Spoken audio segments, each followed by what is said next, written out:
Nobody tells you this about work-life balance. It doesn't exist. And the sooner you stop chasing it, the better you become.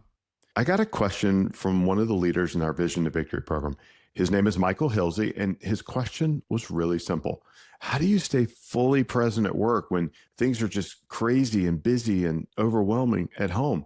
And vice versa. How do you leave it at the door when that door doesn't actually close?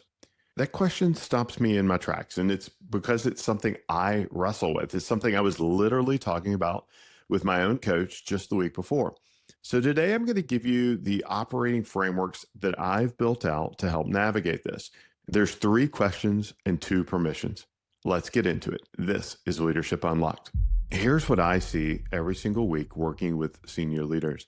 They feel torn. They're pulled in 2 or 4 or more directions at one time. There's work and home, urgent and important, what they need and what everyone else needs from them. And they feel guilty about it no matter which way they turn. And you know what? They're not alone. A 2025 survey found that 56% of senior leaders are burning out, and that's up from 52% the year before. Nearly 40% of C-suite executives considered walking away in the last 12 months. And, ultimately, this isn't a you problem. It's a mental model problem. Harvard Business Review, Stanford GSB, and the Center for Creative Leadership have all landed in the same place. CCL calls work-life balance a faulty metaphor. It implies a stable, binary end state that you can achieve and maintain. You can't. Life is dynamic. Work is dynamic. Static balance isn't repeatable. The research has moved on. The question is whether or not we have. Balance isn't a state. Balancing is a discipline. You have to think about this as a tightrope walker. They don't stand still and call that balance. They're making constant small adjustments, always moving, always correcting. And that's the model. That's what you're actually doing every single day. The goal isn't stillness. It's not stasis. It's not this absolute place. The goal is to keep moving forward. The goal is to achieve a place of balancing. A few weeks ago, I attended a celebration of life for someone I have worked with for 21 years. Her name was Sarah, and it wasn't held in a church with a scripted service. It was in a brewery, and man, that was so Sarah. It was just people coming together to reminisce, to laugh, to cry, to share stories, people who loved her, people whose lives that she had touched. And now Sarah worked hard, really hard. She was all in. She was a force that was larger than life and a person with whom and of whom I had tremendous respect. And she had this gift, this incredibly rare gift of making you feel like you were the only person in the room. Like what you said mattered, like she actually saw you. And this was a gift because she really did. She was always real and raw and not looking to the next conversation, not looking to find someone more important to speak with. She was with the people that she was spending time with. And I loved it about her. As I was at that event and I sat there listening to person after person talk about who she was and what she'd meant to them. And there were people there that I had not seen in 15 years because they'd left the company, 10 years before I did, but they still loved Sarah. And I couldn't help but think about all the conversations that Sarah and I had had over the years. There was business strategy, team dynamics, operational issues, hours of it, real, intense, serious conversations. And you know what I realized just sitting in that brewery, just taking a moment to reflect on this amazing and wonderful human being? There was not one conversation that mattered. Not one. None of it mattered. Not one issue we debated, not one problem that we solved. Looking back over the 10, 15, 21 years we worked together, it's just dust and it's all gone. But what mattered was Sarah. What Sarah built in the people around her, that was in the room. The way she made people feel seen and cared for and valued, that lasted. That compounded. That was standing in front of me. That mattered. And on the drive home, I kept coming back to this question. In fact, Tara and I were talking about it. Will this matter in a year? Most of what we treat as urgent, as demanding of our full presence, our full energy, it won't. But how we show up, the character we bring, the care that we extend to others, that compounds forever. So the question isn't, how do I do more? The question is, how do I get clear? And here's the operating framework, the thought framework that I have built out and the one that I rely on to ensure that I am always focused on what really matters. I fail at it every day, but this is the system I use to help me get better at it every day as well. Number one is what I call the time gate. And the question is very simple. Will this matter in a year? That's it. When you feel the pull, when demands are competing for your attention and your energy, ask that question. Will this matter in a year? If the answer is no, or even if it's unclear, you've just created space. And if a year feels too abstract, just tighten it up. Will this matter next week? Use time as a forcing function, not as an excuse to blow things off, but as a circuit breaker for the manufactured urgency that keeps us from doing what actually matters. Here's what I've learned. Most of what feels urgent isn't. We manufacture it. And I'm as guilty of this as anyone. We inflate ordinary tasks into life or death decisions because it's tied to our identity, our sense of contribution, our need to feel like we're showing up. The time gate interrupts that. Here's the neuroscience behind why this question works. Dr. Sophie Leroy has spent 17 years studying what she calls attention residue. When we leave tasks mentally open, when we don't close the loop, our brain keeps partial attention on them. That means less cognitive capacity for what's actually in front of us. The time gate helps us close that loop. It signals to the brain, this one doesn't stay open. MIT Sloan adds to this. 40% of senior leaders have no time to stop and prioritize. 59% describe their meetings as rushed. That's not a scheduling problem.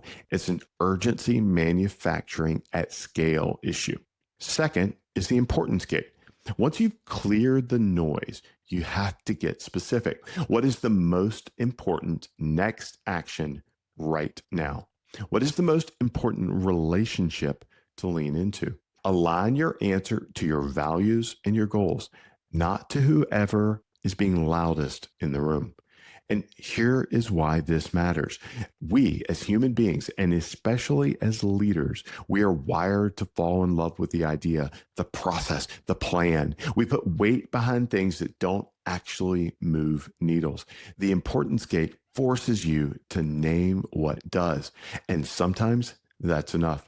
Just naming what's important, being intentional about it. It gives you the clarity and the peace to actually be present where you are, not feeling guilty about where you're not. McKinsey found that leaders who protect high impact activities in their schedule see roughly 20% efficiency improvements and significantly lower burnout rates. IMD frames this as the core discipline of strategic leadership, forcing clarity between activities that create real impact and those that consume time without moving the needle. The math is simple. 20% of your activities drive 80% of your results. The importance gate is how you find that 20%. Third is the leverage gate. And this is where most of us, myself most especially included, fall apart. The question is, who can help? What process or system can handle this? Look outward first, not inward. You know the trap. We keep too much on our plates because we want to help. We want to serve. We don't want to burden anyone. So we just take it on. And I'm not just speaking for leaders I've coached. I'm speaking for myself. I've done this my entire career. Years ago, I was lamenting this exact issue to a mentor, and he stopped me and he asked me a simple question. Hey, Dusty, how do you feel when someone asks you for help? And I said, I feel needed. I feel compassion. I feel like I want to help. He wisely nodded and said, "Have you ever thought about the opportunities for service that you are stealing from others when you won't ask for help?" I'll tell you, that one rocked me because I'd never once thought about it that way. I thought about all the things that I needed to handle to prevent others from feeling burdened. And instead, what I was doing was labeling something a burden that the other person would not experience as a burden at all, that the other person would experience as an opportunity to serve. Asking for help isn't weakness. It's not a burden. It's an act of service. It gives someone else the chance to show up for you. Default outward, not inward. That's the leverage gate. The data helps bring this point home. DDI surveyed nearly 11,000 leaders worldwide. Only 19% of rising leaders have the delegation skills needed to prevent burnout. And here's the number worth memorizing. Delegation has 5 times the impact of any other burnout mitigation method, not 20%, 5 times. And yet 76% of executives rarely ask for help, while leaders who do ask for help outperform their peers by 23% in team productivity. Asking for help isn't just the right thing to do, it's the smart thing to do. That's the first permission you need to seek. Give yourself permission to ask. Practically speaking, look outward first. People, systems, processes. The question is never, can I handle this? The question is, what's the best way that this gets handled? Permission number 2, ship at 80%. I was on a call recently and asked someone what the best leadership wisdom they'd ever received was. And they thought about it and they said, sometimes 80% isn't just enough, it's more than enough. And man, I love that because here's the question I ask myself. What is the return on the extra 20%? I catch myself in this trap all the time. I'm tuning, I'm tweaking, I'm adjusting, I'm improving, I think. And then I'll ask myself, am I working on the first 80% or am I polishing the last 20%? And if that last 20% won't change outcomes a year from now, stop. Put that energy where it actually matters. Now, let me be clear. This is not permission to be mediocre. This is permission to be excellent where excellence belongs and to release the rest. The Pareto principle has been validated across decades of productivity research. The leadership application that most people miss is that it's not just about effort allocation. It's about where you concentrate craftsmanship. McKinsey links protecting high leverage activities to both efficiency and burnout reduction. The question is never, am I working hard enough? The question is this extra 20% changing outcomes a year from now? If not, that energy belongs somewhere else. 3 questions, 2 permissions. Run the loop, not once, but regularly. That's the discipline of balancing. So let's go back to Michael's question because this isn't abstract. Things are hard at home. Something real is happening, and work is not pausing. The demands are still there. What do you actually do? Number 1, run the time gate on everything in front of you. Which of these demands will matter in a year? Give yourself permission to triage ruthlessly. Most of the list will dissolve. Number 2, ask the importance gate.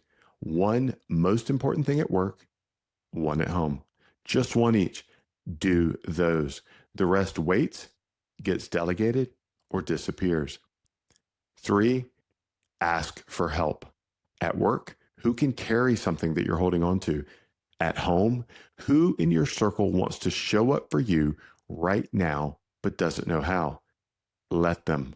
4, give yourself permission to operate at 80% for this season. The goal isn't peak performance right now. The goal is presence without guilt. What changes isn't the circumstances. What changes is your internal experience of those circumstances. You stop feeling like a failure for not being everywhere at once. You stop manufacturing urgency and you start showing up with real presence in the moments that actually compound. Here's the smallest viable test that you can use with this. Take one morning this week, walk, no list, no plan, and just ask, will this matter? What's important? And who can help? See what dissolves, notice what remains, and that's your signal. And here's what I want you to take from today. Write this down if you can. You are not obligated to do more. You are obligated to matter. The leaders who build the most enduring impact, they're not the ones who said yes to everything. They're not the ones who outworked everyone in the room. They're the ones who got crystal clear about what mattered, showed up fully present there, and had the discipline to let the rest go. That is not laziness, and that is not settling. That is leadership. Balance isn't the goal. Balancing is the discipline. And now you have an operating system to practice it. So here's my question for you. Where in your life right now are you manufacturing urgency?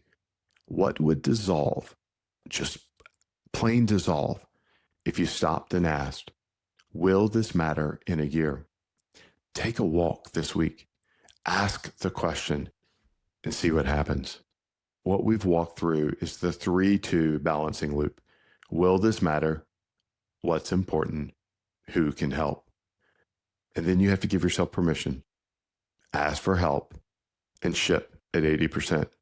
Run this loop regularly, a morning walk, a weekly review, any transition moment. 3 questions, 2 permissions. Run the loop, not once, but regularly. That's the discipline of balancing. If this episode resonated, I'd ask you to think about who in your life needs to hear it. The leader who's burning out, the executive who can't let go of control, the high performer who won't ask for help. Send it to them. And if you're in a season where balancing feels impossible, where the demands are real and the weight is heavy, I'd love to have a conversation. Head to arcusgroup.com and let's figure out what's actually important together. Hey, before you go, if this episode helped you see leadership differently, I have 3 personal requests. First, and this is the most important one, share this with one leader who needs it. Think of someone in your network who's frustrated with their team's execution or is trying to scale their own impact. Copy this episode link right now and text them, hey, I just listened to this episode and I think you'll get real value from it. That simple act of sharing, that is servant leadership in action. Second, subscribe to Leadership Unlocked. Whether you're on Apple Podcasts, Spotify, YouTube, or your favorite podcast player, just hit subscribe or the follow button. That way you won't miss the next episode and it helps us reach more leaders like you. And third, if you're willing, this would be a huge help for us. Leave a 5-star rating and write a quick review. I know it takes 60 seconds of your time, but here's what it does. It helps other leaders discover the show. Every rating, every review, it's how we expand our impact together. So those 3 things, share with a friend, subscribe, leave a review. I'm deeply appreciative and that would give us so much help. Thanks for being part of the Leadership Unlocked community. Now go create some clarity for others.